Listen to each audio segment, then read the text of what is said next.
back to part 4 of building a motorized bike, and here it is complete. After all of that work, I spent way too long of time assembling it, but here it is finally. I've probably got about 80 miles on it already. I'm breaking it in, probably not as slowly as I'd like to, but I don't know, if I have to rebuild the top end later on, I will, but let's just get a closer up view. So everything went together pretty nicely. I did have a couple problems with, I don't know if you'll be able to see it, right here, the casing of the engine actually snapped off, and I had to use some aluminum glue, or it's called Q-Bond. It's actually really good stuff. It's really not a fix, but it's more just to hold it on there, because if not, you could see the chain in there and it looked really bad, so I put that there. It just really goes good with this Huffy Cranbrook. I had to cut out a little notch right there for the chain, but I was expecting that. The white wall tires get pretty destroyed by the chain. I mean, as you can see, like, this side isn't nearly as bad, but it still has some stuff. The front's looking pretty good, although the front tire is really warped. I'm gonna probably end up having to buy a new one because it causes quite a bit of vibration. But yeah, she runs really good, so I guess I'll cut over to the GoPro and we'll take it for a little tiny spin. I don't know how good you can hear me, but we're about to go for a little ride on the Huffy Cranbrook motorized bike. So I got the GoPro on. You can probably tell by the audio, but here we go.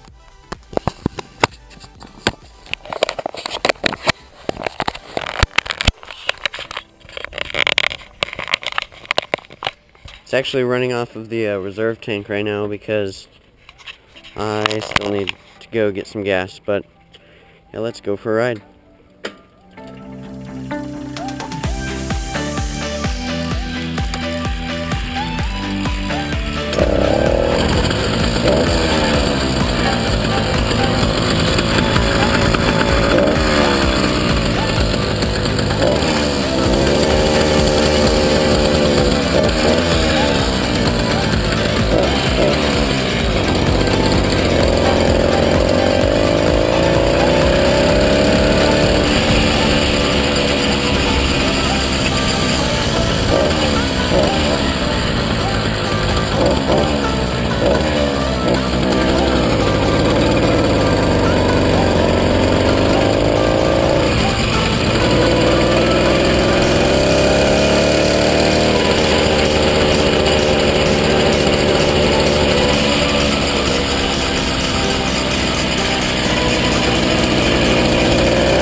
As you can see, she runs pretty good.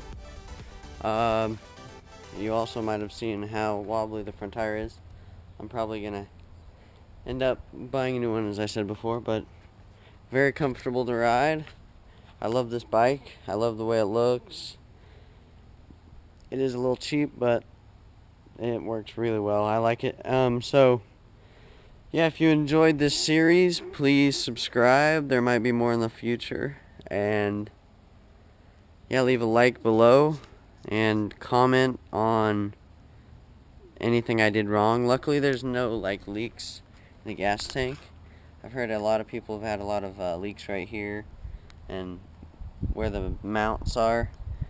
So I just put some sealant right there in between the on-off switch. Right now it's on reserve because I forgot to fill it up. Yeah, so that's my motorized bike. Please leave a like and subscribe. Thanks, bye.